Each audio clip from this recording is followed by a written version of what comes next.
Welcome to Brainish English Stories. Ingrid, Ingrid, shouted a boy's voice.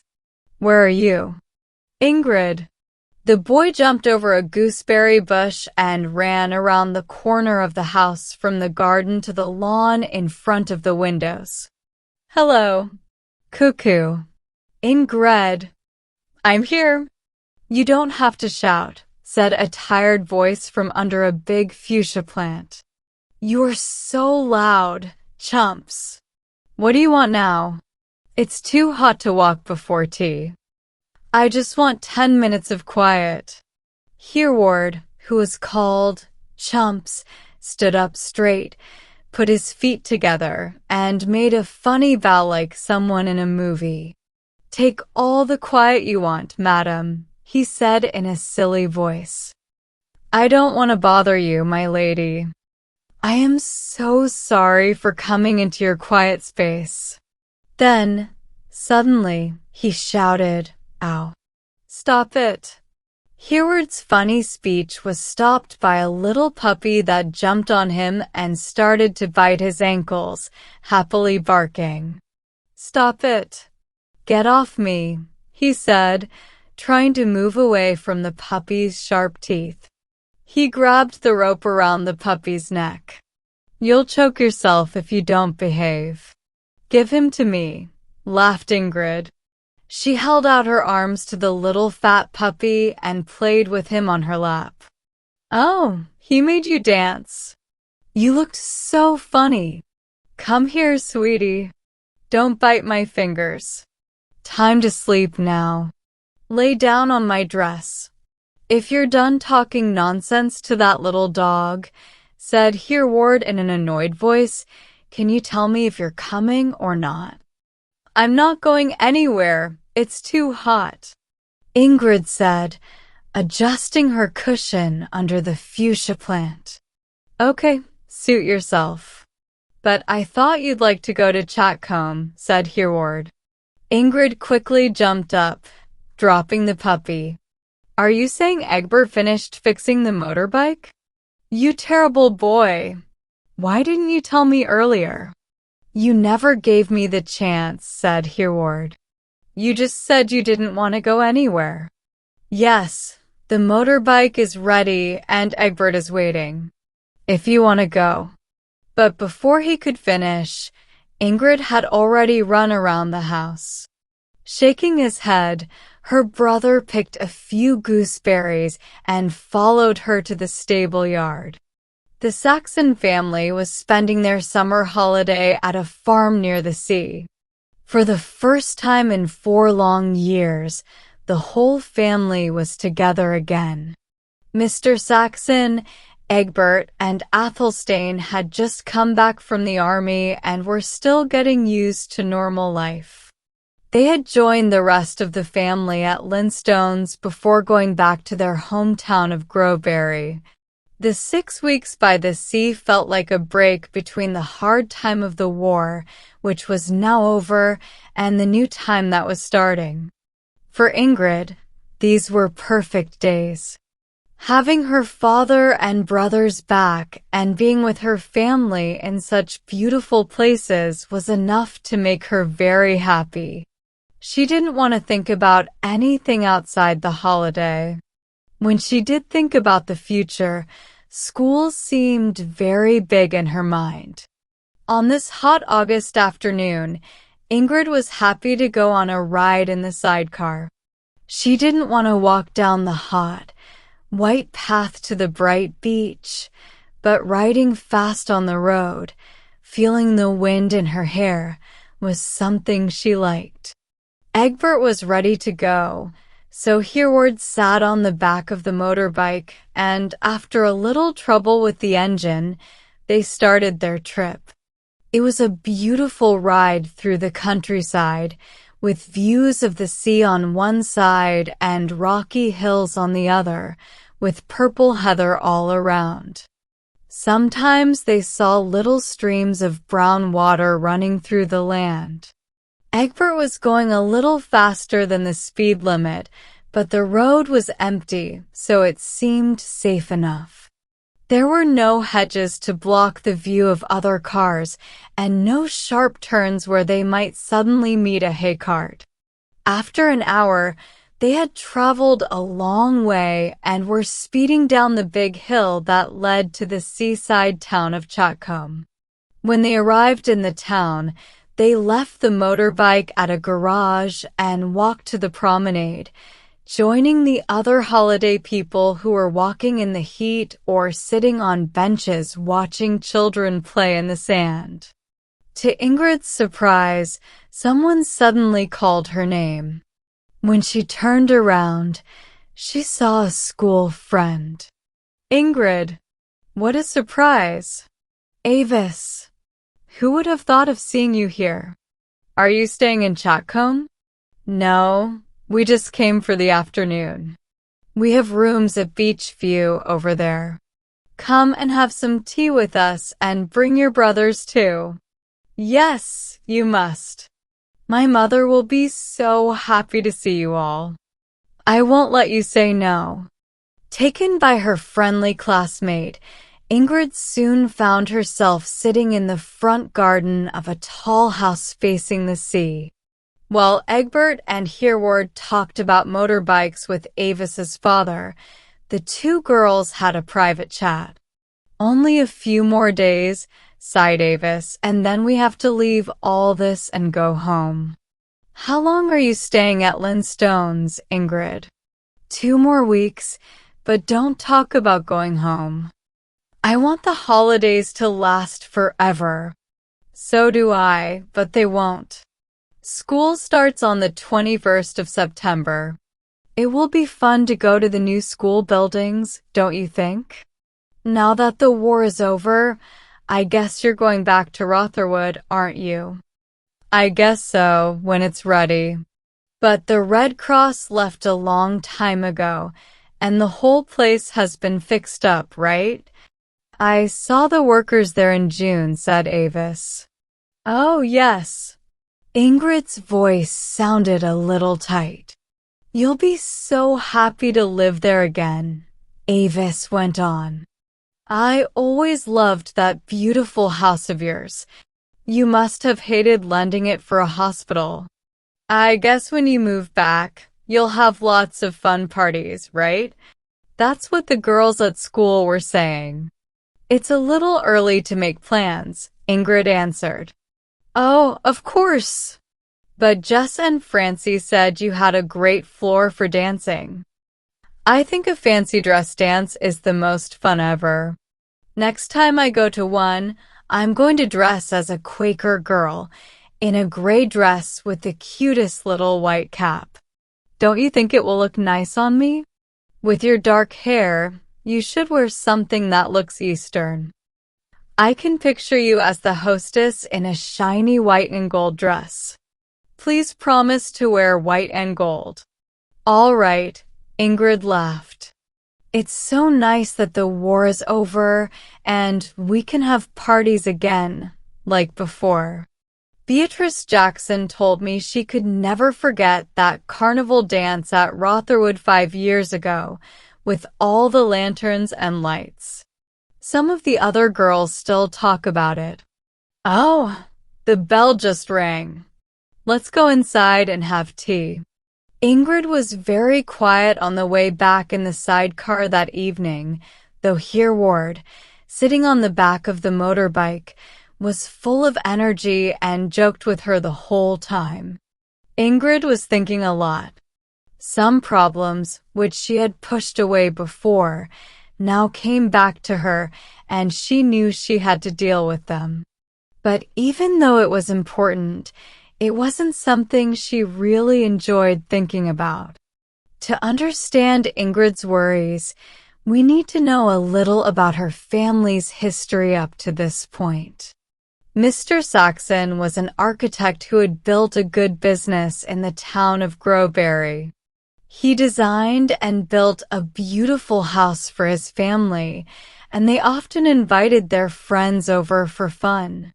When the war started, Mr. Saxon was one of the first to volunteer, and as another way to help, he and his wife decided to offer their house, Rotherwood, to be used as a Red Cross hospital.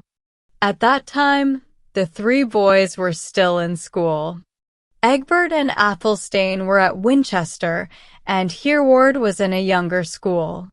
So, Mrs. Saxon moved out of Rotherwood with Quenried and Ingrid, and they rented rooms in town while the girls went to a local school. For the entire war, this was how they lived. Rotherwood was used to care for wounded soldiers, and Mrs. Saxon worked as a nurse there. As time passed, Egbert and Athelstane also joined the army. With 3 of her family members at the front, Mrs. Saxon was happy to stay busy at the hospital while her daughters were at school. Then came the armistice, and the family was relieved to know that their loved ones were no longer in danger, even though they weren't home yet. By April, the Red Cross had finished its work in Groveberry, and the last patients left. The hospital beds were taken away, and Rotherwood was returned to the Saxons. The house needed a lot of cleaning and fixing before they could live in it again, and workers had been busy there for many weeks. They only finished in the middle of July. It was almost August by the time Mr. Saxon, Egbert, and Athelstane were released from the army, and they went straight to join the rest of the family at the farm in Linstones. What would happen after the wonderful holiday, Ingrid didn't know. She had asked her mother a few times about moving back to Rotherwood, but Mrs. Saxon always said, "Wait until Daddy gets back." Welcoming the 3 men home seemed so important that even the question of Rotherwood could wait. The Saxons were a very close family, and they were all very proud of each other. They cared about what everyone else was doing. Their name, Saxon, showed their Old English roots, and this was even more clear because of their blue eyes, light skin, and blonde hair, except for Ingrid. Egbert and Athelstane were tall young men, both 6 feet, and 13-year-old Hereward was already taller than Ingrid. Quenried, who loved her old Saxon name, didn't like that her family called her Queenie. She had just finished school, and now she had put up her long blonde hair, started acting more grown-up, powdered her nose, and was very careful about how her skirts and shoes looked. Quenried was upset that, as she said, she had missed the war. She had wanted to go to France to drive an ambulance or to ride a motorbike around England, helping the government or train horses. She wanted to do something interesting and exciting to help her country. "It's so unfair," complained Quenried. "Just when I'm finally old enough, all the fun things for women are closed. If only Mother had let me leave school a year ago, I would have had 3 months of fun. Now life is going to be so boring. There's nothing exciting to do." Ingrid, who was 15 and the second youngest, was the only one in the fair-haired Saxon family with dark hair. Right now, she wasn't as pretty as her sister Quenried, whose mouth was soft and her cheeks rosy. But Ingrid's eyes had a depth that Quenried's did not, and her thick brown hair fell far below her waist. She wished she could trade it for the light blonde hair of her brother Hereward. Queenie was always chosen to be a fairy in school plays, Ingrid said sadly. "They never picked me, even though her costumes would have fit me perfectly. I don't see why fairies can't have dark hair." And it was the same when we did The Merchant of Venice. Miss Carter gave the part of Portia to Francie Hall and made me play Jessica. Francie was terrible and ruined the whole thing. Next time, I'm going to wear a blonde wig and see what happens. Ingrid had been going to Groveberry College since she was a little girl of 5, sitting in kindergarten. She and Quen Reed had always been popular at school. Before the war, they gave fun parties at Rotherwood for their classmates. Even though they couldn't do that during the war, everyone knew that their beautiful house had been given to the Red Cross for the soldiers, and people admired their family for being so patriotic. From what Avis had said the day before, it was clear the girls at school thought the Saxons would soon move back to Rotherwood and would have parties there again in the autumn and winter. Ingrid had avoided answering Avis's questions, but she knew she had to be ready to give a real answer soon. The next morning, Ingrid found her mother alone for a quiet talk. "Mumsy," she began, "I've been meaning to ask you, are we going back to Rotherwood after the holidays?" Mrs. Saxon folded her sewing, put away her thimble and scissors in her basket, and leaned on the arm of the garden seat as if ready to have a serious conversation. "And I've been wanting to talk to you about this too, Ingrid. Will you be very disappointed if I tell you no?" "Oh, Muvvy." Ingrid's voice sounded very upset. "It can't be helped, dear," Mrs. Saxon said kindly. "It really can't. I think you're old enough now to understand. The war has made life very hard for many people. Some have made a lot of money, but others have lost it. We're one of the families that lost. When your father went to France, he had to leave his work, and other architects took over and got the business he used to have. It might take him a long time to build up his business again, and that's going to be very stressful for him. Plus, most of the money we invested that used to give us good income isn't worth much now. Instead of being rich, we'll have to be very careful to make ends meet. Going back to Rotherwood is impossible. Everything costs 2 or 3 times as much now, and our income is much lower. We just can't afford to keep such a big house anymore. Where are we going to live then?" Ingrid asked, her voice shaking.